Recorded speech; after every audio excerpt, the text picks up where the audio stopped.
Vehicular entertainment. Test Miles with Nick Miles.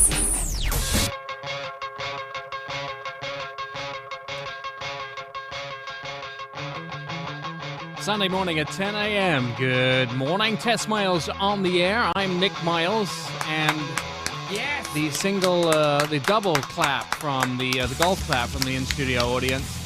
Brad is just tapping his fingers together. It's the beatnik thing. Is it? Oh, you're clicking your fingers together? Yeah. Especially for Portland. Sean, Brad, Andrew, and myself here this morning. A packed show for you this morning. We've been doing lots this week. I have been in Montreal, Canada, in Indianapolis, doing several different car things. We also have some interesting test cars this week, and we get to talk to special guests. We're going to be talking to somebody from GM momentarily, and also somebody from Kia. It's actually, I should say, from Buick. You're never supposed to mention, I learned this, you're never supposed to mention that General Motors, it's always you have to talk about the individual brands, and as we know, there are 4 brands of General Motors. There is? Does anyone know what they are? Ford. No. Chrysler. No, stop it, you guys. You're going to get a slap. I'm going to eject you from the building. Fiat. No, what are you doing? I'm trying to figure out who the 4 are. It's Buick, Kia. Oh, my God. Buick, I was about to Kia? say What? Kia. See? No, it's Buick, Cadillac, GMC, and Chevy. Yes. I thought GMC And soon to be Tesla. Well, that's the rumor. There we The go. rumor is that in 2004, actually, I said the rumor is a financial analyst on one of the financial networks said that they're expecting General Motors to attempt to buy Tesla this year, but that remains to be seen. I think somebody needs to buy Tesla. There's plenty of things there that should be brought into the fold. I'll buy it. All right, go. Do they take a pre-dated check? No, yeah, predated check. Because I'll Post-dated put check. That too. Yeah, all right. So I spent the last week in Canada. I flew from Portland to John F. Kennedy Airport in New York and then up to Montreal. And despite the English's trouble with the French, I was okay there for a few days. We have 18 wars against the French, by the way, and we've won 17. That's a pretty good record. Except for the one that we didn't win. That's a big one. Yeah, I mean, it was 1066, and they shot our king in the eye, and yeah. What? I'm almost over it. Don't the French just give up anyways? So, I mean, that's not a hard fight to win. Ooh, be careful now. You might not get out of the building alive. Somebody's going to come and garrote you. Not worried. So I spent my week up there in the snow, and I had a lot of fun driving cars. Do we have our guest on the phone? I believe he is on the phone. Let me get him on. Nick, are you with us, Nick? Can you hear me? I can. Good morning, Nick Richards from Buick. How are you? I'm good. Thanks for having me on. You extended an invitation to me to spend some time with you in Montreal. Why did we go up to Montreal, by the way? We went up there to test the new Regal all-wheel drive system, and what better way to guarantee snow than to head to the Great White North? Yeah, I will tell you that I have been on several programs in the last 2 years where car companies took us to different places to drive snow, and there was no snow. So you guys did it well. Well, hold on now, Nick. Maybe you can help me. Both of you, Nicks. I have to clear something up real quick though, because I was privy to some information. Nick, I saw a new video that surfaced on the World Wide Web, the internet. Our wonderful host of the show, Test Miles, Nick Miles over here. Nick, do you mind elaborating on what a snow bank and an icy road test drive is? the video. Yeah, so if you don't mind elaborating what a snowbank and an ice field have in common, that would be great for all of our listeners here. Mr. Nick Miles? Yes, Nick Richards will probably support me on this. I drove across a snow bridge on the Ottawa River, and I think it was the Ottawa River, wasn't it, Nick? Yeah, it was. And I plowed the Buick Regal all-wheel drive off the road into a snowbank and had to be dug out by another TV crew. Ladies and gentlemen, that's professional driver Nick Miles. How did you see that? On YouTube, and I hit play. And I saw the most comedic few minutes of my life. Nick over here trying to make sense of an ice field, and oh my gosh, there's snow. Did I damage your car, Mr. Richards? Not that one. Not that one, but maybe the other one. They handled pretty well. So we, I don't know if anybody knows what an ice bridge is, but basically what happens is when it's so cold up in Montreal that the rivers and the lakes freeze, and you get to where there's normally a ferry, you get to drive across them the ice. So they call it a snow bridge, an ice bridge, and you drive across the ice. And on one of the bridges, Nick and his team were good enough to tell us that, hey, get onto the ice bridge and do what you will, have some good times. I had a little bit too much of a good time, and I was like drifting the car across the bridge.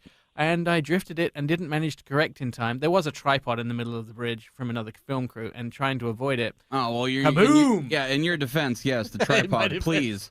Let's keep that up and going. Yeah, Nick, I really wish I was there with you so I could have saw this, because I'm still laughing about it, and if I would have saw it live, I probably would have freaked out. No, I think plenty of people freaked out. I had an engineer from Buick in the car, and I would say that his muscle tone went up about 50 degrees as we came towards the snowbank. It was like, whoa, whoa, whoa, whoa, whoa, whoa, whoa, boom. Nice. So, Nick, tell me a little bit about the 2014 Buick Regal all-wheel drive.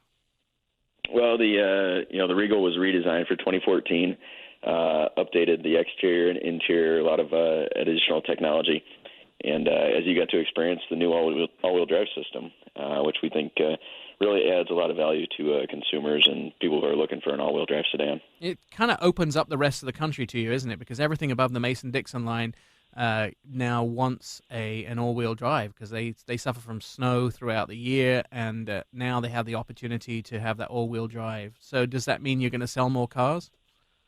Well, I think that's the intent. We know that there's a lot of consumers that won't shop for anything other than an all-wheel drive vehicle. So this gets us into the consideration list, and then after that, it's our job to show them what a good car it is. And it's beyond just consumers in the snow belts. In the GS, I think you had a chance to experience earlier in the year. That system is kind of designed to handle just low friction surfaces. So it could be a wet road, or it could be just a banking turn, and that will give you the ability to put power to the rear and give you more control coming out of that corner.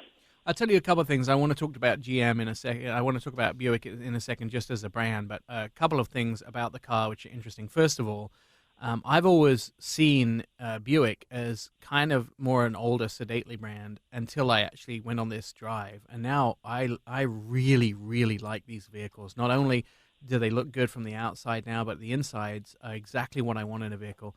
It's hard to measure it against other all-wheel drives, but definitely if you turn the all-wheel drive systems off, which we did on the Autocross, it is so different. It's so different. It's an amazing change between what you can drive and what you can do and what you can't do. Even trying to go around that Autocross, especially in the hairpin turn, which I did, you take off that system and you're absolutely out of control. So the all-wheel drive is great. But Nick, let's talk about Buick as a whole, as a company. You've had some big successes in the last year, haven't you? Yeah, the last 4 years have been really strong for us. Every year has been up year over year. In 2013, we ended up sales finishing the year 14%, at our highest level I think since it was. 2005. Yeah, 14% up, and that's amazing for you guys. Plus, the figure that comes to my mind, which I think is amazing, is 43% of people that getting into a Buick are coming from outside General Motors, and that's huge for you. Now, it really means you're opening up to a new audience. Who's this car made for? Who's buying the Regal GS all-wheel drive? The Regal, right now we're seeing the youngest customer purchase the Regal, so we're averaging mid-40s. It tends to skew a little bit more heavily male. Good household income, tends to be an import shopper. So all the demographics and boxes you really want to check when you're bringing a new vehicle to market. And I also want to talk about, Brad. You had some figures about people who were buying vehicles for technology, didn't you? Yeah, the number that we researched is 39% of the people, their number one decision-making topic is the in-car technology. And I know Buick's Buick's right there. So way up there. Tell us a little bit about the safety systems that you guys have put on this car, Nick. Well, we've got what we consider to be 360 degrees of safety. So you've got things like forward collision alert that will alert you to an imminent crash or things ahead of you. You got the rear vision camera and cross traffic alert. So think about backing out of a parking spot at your mall and having traffic come down the lane, come down the aisle and really surprise you and have to jump on the brake with that cross traffic alert that warns you in advance of that car coming, so you can be prepared for it. Awesome. I really like it. Thank you for inviting me to Canada, and thanks for joining us this morning on Test Miles. It's been my pleasure. Thanks for joining us. Nick, we'll see you again soon. You're listening to Test Miles on FM News 101. I'm Nick Miles. We will be back in a moment with more car stuff. Thanks to Nick Richards from Buick, and you can get an encore of that interview at testmiles.com. This is Test Miles with automotive expert Nick Miles. Vehicular entertainment. Test Miles with Nick Miles. Sunday morning on Test Miles, FM News 101, KXL. I'm Nick Miles, and we're talking car stuff. Just had Nick Richards on from Buick talking about the new Buick Regal all-wheel drive 2014, the first year that they've introduced an all-wheel drive version. Also, knowing that these four-cylinder engines are all turbo now, which is really great. The quality of these cars has come up quite a bit, hasn't it, Brad? It has, and the perception is that Buick's down at the bottom, but they're actually way at the top. Yeah, they are. They were known as the Doctor's brand originally because they were sort of a little bit luxury, a little bit rock and roll. But so what's their competitor? Is it a Volvo at this point? No, like they on actually that all-wheel drive? outsold last year. Buick outsold Infiniti, Lexus, Audi, and somebody else who I can't remember. I think it was Acura. Those four, they outsold them last year. So Buick's on the up and up, and the interior, the quality is really. I really, really do like these vehicles. They're definitely the sort of car that I would drive as an everyday driver. My dad was a big Buick guy. He owned like 4 of them. My favorite was the 70 Grand Sport with 455. So my favorite was the 1901. we used to run it on fuel from horse manure. They need to bring back that muscle car. The Buick muscle car. The That's very right. first here, this is the last thing on Buick before we move on, but the very first concept car was a 1936 Buick. They were the guys that came up with a concept car. I was not at that launch. Lies. All lies. Sean, you've been in the Nissan Rogue this week, haven't you? Yeah, and I have been in the Nissan Rogue. The Rogue's the 5th out of the 6 redesigned for Nissan this year, are in 2013-14. Also, the Rogue was Kelley Blue Book's best SUV under 25 and best 12 best family cars of this year. So they made quite an impact. I was at home last night with my parents who just dropped around. They're looking for a house to buy around my area, and the Nissan Rogue drove into the driveway when my parents were looking out the window, and my mom said, "Oh, that's a pretty car." I was like, "All right, Mom, get your checkbook out. We'll buy you one." it's a great drive, but to me, the styling's a little boring. I was at Costco's and I lost it in the sea of CUVs. I could not find the car. It just boring. I would disagree on the front end. I think the front end looks really good. I think the daytime running lights look really good. They look much better than it has done in the past. But I do think, compared to some of the Korean brands, the interior is a little bit outdated. A little bit. It has great technology and the all-wheel drive system, but yeah, it's just the model we had was cloth interior, and it had maybe I think it was a 6-inch navigation screen. Right. Nothing exciting to look at. But they do inside. have that around camera view system, right? Andy, you experienced that when I was backing up yesterday. You can see around the car. It was crazy. It was a live image of satellite production. It took a picture of us. I stuck my hand out the window, and it worked. It takes a real-time GPS tracking. I have to tell you, that everything. This is I kind of screwed with you a little bit because I told you it was a satellite view of the car. Yeah. Because that's what my friend Tim Gallagher at Nissan always tells people. Oh, well, come on, Nick. The actual cameras are embedded in the mirrors. It's not a Are satellite you kidding me? view.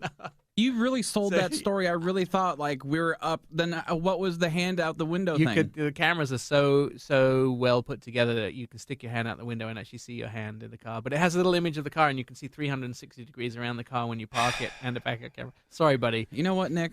My favorite thing I love to do to Andy is I like to stand in the driveway. He says, "This car actually listens to you." And I'll go, "Car, start." And the car will start. And he's like, "That's amazing."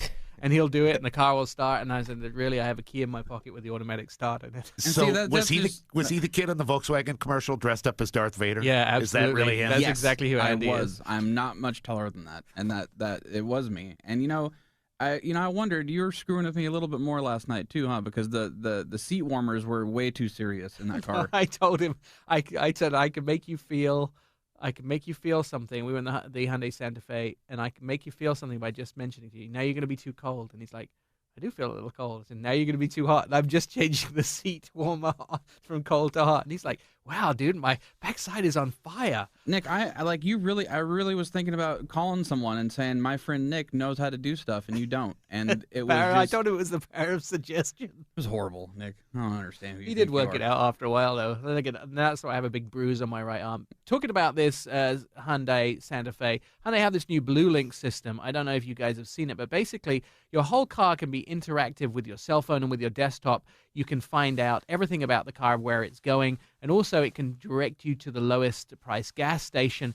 Now, their Blue Link system is really an interactive system that goes in the car, and lots of companies are putting this in, but I love the fact that Hyundai did something completely different with the Blue Link system. Apart from the fact that this is the second generation, so it's like Blue Link 2.0, the first generation, if you had Blue Link in your car that didn't do as much, as a gift to you, Hyundai updated the system. They flipped a switch a few weeks ago and basically updated the system. So now everybody gets the 2.0 Blue Link in their car if you have Blue Link.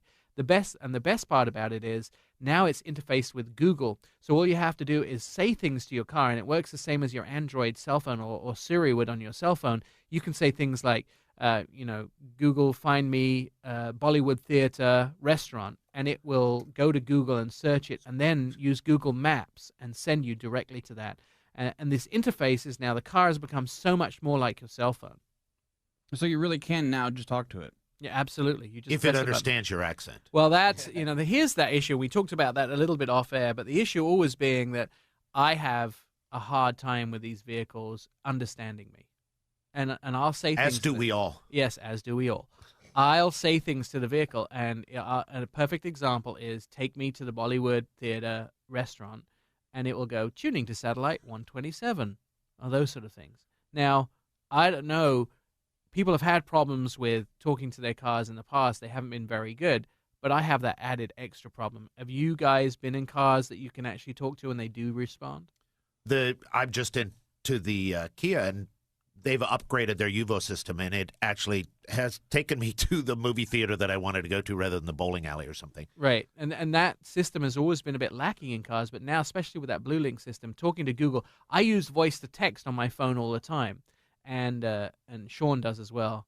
I hate the voice to text because it just comes out nothing when I'm saying. Well, you have a hard time getting words out anyway, don't you? And then you add in voice to text and the autocorrect, and you're in real trouble. Yeah, and then my problem is I just never proofread. I just always say, no, it should work, and send.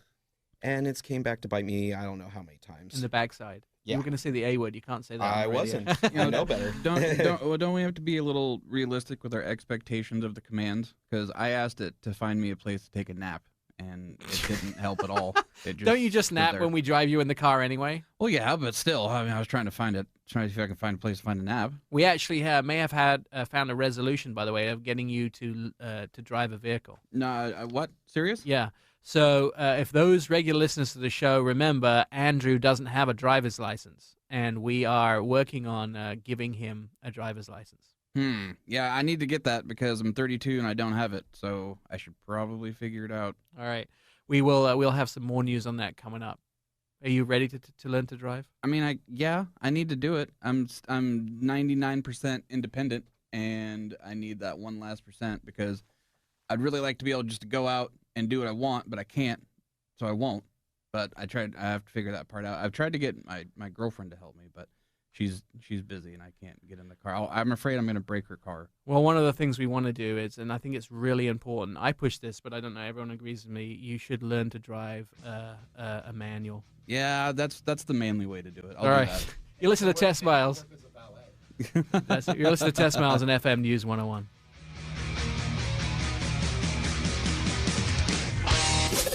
This is Test Miles with automotive expert Nick Miles. Vehicular entertainment. Test Miles with Nick Miles. Well, good morning. Good Sunday morning to you. Test Miles, everything that you could possibly want to know about cars, especially new cars. And there is a brand new Kia. It's the new Kia flagship for the Kia family. Kia is a challenger brand, and one of the things that they've always done is try to change what people think about cars in as a whole. I do remember the very first Kia that really made the big change. It was around 2008, 2009 when they brought out the Soul, and this is the car that changed the fortunes of the company. The Soul, revolutionary type of car. Kia is now doing something else revolutionary. They are showing you that the wool has been pulled over your eyes for luxury, and they have a new K900, which is a full-size luxury vehicle. Tops out around $68,000. And joining us on the phone is Eddie from Kia. Good morning, sir. Hey, good morning. How are you? I'm very good. So tell me a little bit about this brand new Kia K900 that you have. Yeah, well, the K900 is a full-size premium luxury vehicle. It's designed to compete with some of the larger premium vehicles out there like a Lexus LS or BMW 7 Series, and it competes with them in all different aspects. So it's a big car for us, it's a big car for the industry, and also what it will do for our brand and take it to our next step from there. So were you guys just sitting around at Kia one day at like a brainstorming meeting, and you're like, you know what? I'm tired of Lexus. I'm tired of BMW. We're going for the throat. We're doing it right now. The K900, we're done. We're on it. We don't want any more Lexus or BMW. This is stupid. K900, here we go. Is that how it happened? Please just tell me that's how it happened. Almost. Well, competition is good for everybody, and obviously, we offer something different than what Lexus and other manufacturers offer. It's the way we do luxury. Perhaps a customer that's not so concerned with the brand in front of the vehicle, but people's habits are fundamentally changing, especially after the Great Recession a few years ago. Looking for customers that are not confined necessarily to traditional definitions of luxury that are well established out there. It's really an interesting idea for me because Kia is not a luxury brand. So what makes you guys think that people are going to be accepting of this full-size luxury car? We're competitive in every single aspect of the luxury vehicles out there. And although we don't share our sales projection volume, we are, have a modest goal. But the idea is not just about sales, and how we define success is what it does to the brand. And we have done extensive research, and there is an absolute lift to the entire brand. From the Rio all the way to Cadenza, everything is lifted with the introduction of this vehicle. And also from a retail level, we are fundamentally changing our dealer network. And to get a K900, you have to be an exclusive K900 dealer in order to sell and service those vehicles. So it improves our brand, as well as our perception of the vehicle, and our strengthening our retail network as well. I will tell you that Sean and I did join you guys, obviously, in Newport Beach, in Pelican Hill, and drove the car. And I was very remarkably impressed by the vehicle. First of all, the quality of the materials. And I think Kia's really a quality brand. I've noticed the interiors are very, very well put together. I mean, the whole car's well put together, but the quality of materials was great. And the first thing that I was expecting was performance might be an issue. It definitely isn't an issue because you guys have a giant engine in this car, don't you? That's right. 5 liters, gasoline direct injected V8, producing 420 horsepower and 376 pound-feet of torque. What that means is it's got a lot of power at all speed ranges and puts it at 0 to 60 in under 6 seconds. Remember, this is a very big vehicle for us, and it's launching a car this size in under 6 seconds is certainly a testament to the engineering and how powerful and strong this vehicle is. And you've done a couple of things to make sure that people find it easy to get into the vehicle. First of all, you're offering some sort of maintenance program with it, aren't you, if you buy a new K900? That's right. You purchase or lease a K900, you get a 3-year complimentary maintenance program, which could save you thousands of dollars over the course of the time. And also really offering it for a decent price as well. Although the V6 is coming, it's not available yet. The V8, if you top it out, the price is incredible, isn't it? $59,500 for the luxury V8. Add the VIP package, you're at $65,400. That's all in. You have to add D&H on top of that. But it's unsurpassed levels of standard equipment on the V8, including Napa leather, panoramic sunroof, and those cool LED headlamps, which are thousands of dollars in some of our competitors. Right, and I noticed those, and they mimic real daylight, and they turn with the wheels. That's exactly right. What? LED light. Yeah, I mean they mimic daylight. So when you look at them, they actually have the same tone as daylight. Which is I think excellent. But I don't know how to explain them. But you should go on to testmiles.com and look at the video of the K900. But there's sort of 4 LED lights in each bank, and as you turn the wheels, the lights follow the wheels to illuminate the road as you're going around the corner. Does this take us back to the? Is this the Tucker? Does this go back to that? Yeah, this is a lot more advanced than the Tucker, but I think they've done no center headlight there. Yeah. I think, yeah, exactly. I think they've done, and plus the Tuckers now, I think, go for about $250,000 and up. So yeah, this is, I mean, an unbelievable value at $60,000. You're competing with vehicles that are $85,000 and $90,000. Right. So when I worked it out, Eddie, I worked out a comparably equipped BMW about the same with all the same extras in there is going to be about $20,000 more. That's exactly right, and you get a longer warranty on top of that as well with the Kia K900. So the actual warranty is 10 years, 100,000 miles is on every Kia. Is that right? That's right. That's a powertrain. The basic warranty is 5 years, 60,000 bumper to bumper. So it's a really comprehensive warranty in this vehicle. Now, here's a good question for you. Is every Kia dealer going to be selling this vehicle? Great question. Our K900 retail network is specifically limited to about 230 dealerships at the onset. We'll be expanding that through our network as time moves on, and out of our around 750 dealers nationwide. So to be a K900 dealership, you have to meet certain signage requirements and take a advanced levels of training, not necessarily product training, but also customer training. So it's a little bit different experience at the K900 dealerships. Will we have someone in the Northwest that will be able to sell me a K900 if I want one? There will be several in the Northwest, absolutely. Excellent. Well, Eddie, thanks for joining us this morning and telling us a little bit about the K900. New from Kia, you can also go to testmiles.com, see our video review that aired on several stations around the country, and also go to kia.com if you want to build one for yourself. When is it in showrooms? Should be in showrooms within the next few weeks. Wait a minute. So you're telling me that you can go there and build your own K900 as well? Well, what I'm saying is build it that you can choose any of the option packages. We're not putting you on the production line. Yeah, and there's nothing that we want you anywhere close to where they build these. We're not giving you tools. Yeah, I shouldn't be allowed at all to do anything with a car. But so Eddie, what you're saying is if I threw enough money at Kia's face, would I be able to get what I wanted as far as like a paint job, rims, stereo, that kind of stuff? Well, you can put any accessories you want on my vehicle, but there's 2 ways to order the K900 V8. There's the luxury and the VIP package. Competitors have hundreds of ways. We want to give you as much value and features at reasonable levels where competitors may nickel and dime you for everything. Yeah, finally. They don't. This is finally you don't have to option the car out. I always found that, and I love that about Kia. Is you go to the website and you can order A, and you can order B, or you can order C. Whereas everyone else, it's sort of here's the basic car, and now there's 500 things you can add to the car, which push the options up by $20,000. I like it. Are there any plans for a long wheelbase at some point? This is a long wheelbase. Oh, it is the long wheelbase. It's almost 120 inches long. Oh, fantastic. Right. So it has more interior room than a 7 Series and A8, as well as a Lexus LS. And Michael Sprague, he told us that this is one of the best cars to kiss in because it has a rear recliner and a massager in the back. Yeah, that's right. Take that, Lexus. Yeah, it's a great car. Eddie, thanks so much for being here this morning.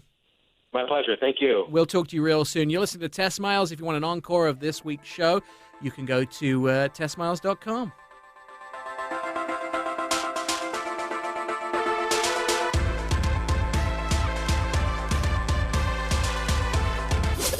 This is Test Miles with automotive expert Nick Miles.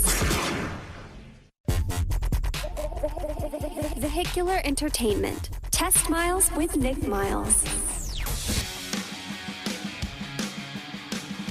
Into lap 4 of the show this morning on Test Miles. I'm Nick Miles, and in the studio with us, Sean, Brad, and our producer, Andrew. And we are talking cars this morning. Daytona going on right now, Sean. Daytona is going on, and you should be listening to us and then turn in to watch it, but it's like the Super Bowl of NASCAR, our stock cars. And how are we doing? Our local boy isn't doing so well from Vancouver, right? I don't know what Biffle's actually placed right now. Brad, did you say there was 42? He was, I think, 42 out of 43 left or something like that. Wait a minute. There's a guy from Vancouver in NASCAR. No, well, in Daytona. That makes so much much sense. So much. It's just you do realize that one. Brad and Sean are both from Vancouver originally, right? Just embrace it, Vantucky. Finally. If I had more money, I'd race. Yeah. After the last election with the pot thing, we now call it Vansterdam. Amsterdam. There you go. I still think that more people should have realized that the two finalists in the Super Bowl this year, the Super Bowl, were states where pot was legal. Yeah, how coincident is that? Yeah, it's very strange. So the race starts at what time this morning? It'll start after our show. There you go. Yes, it'll Yeah, start. So tune in afterwards. They programmed it that way because they knew everyone had to listen to us first to get ready for the show, and then now it's Super Bowl and Vancouver's in it.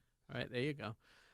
Brad, what have you been driving this week? Well, I feel like it's Kia talk all day long, but I've been in the Kia Sorento, and I had the bigger Mac Daddy of the Kias, so it was a $42,000 Kia Sorento, which is the midsize SUV. So I had the LX. Third row, right? Third row. Yeah. How does I'm about to do a story for morning news, for Fox Morning News on third rows and whether they make sense. So what's your take on it? I spent the entire time with the third row seat folded down with boxes and bags in the back. So used it very, very little. I know that the Range Rover Sport that has the third row, the quote that I always use was, "It's not really there for traveling in, but it's great to bring someone back from the pub in it." Oh, that friend, go lay down in the back. Yeah. Although I think there's a lot of room in the back of this. There's enough. I did some driving for some people coming back from a pub, shockingly. The worst part was the panoramic big sunroof that opens way up, because there's a lot of woo-woos going on from the back third row seat that you can't control. All right. And you like it, right? It's fantastic. It's, I think, head and shoulders over the RAV4, maybe the Edge. So those are the competitors. I do. I mean, I'm a big fan of the Korean brands. I think the hot car brands right now out there are Korean and domestic. Those are what everyone's hot on, and there are great reliability for the Japanese and the German brands, but definitely the hot brands are the Korean brands right now. A lot of what we talked about with the K900, you get so much for the money with all the features inside. Now, we also have another friend of ours in the studio. Oli used to be on another radio station with us years and years ago. And I sort of put this out here and said, like, Andrew doesn't have a driver's license, and we need to get him a driver's. We've been talking about it for 7-8 weeks now. Yeah. And Oli actually stepped up and said he may be able to find us a manual car. First of all, welcome to TestMiles. Thank you for having me. And you think you may be able to help us find a manual car to teach this boy to drive? I have a hot lead on a manual car that we can use to. Wait, you're shaking your head, Andrew. What's going on? No, I just like that it really does take a village to raise an idiot, because it takes this whole like Portland community. We had to call in Oli, we had to call in friends from old radio days. We have to call in favors. Like Portland has to shut down for me to learn how to drive. I don't know if it's a village. It's just more of like a neighborhood. Yeah, see? Yeah, I need help with life apparently, and I need help with this. How old are you? 32, Nick. And have you ever been behind the wheel of a car?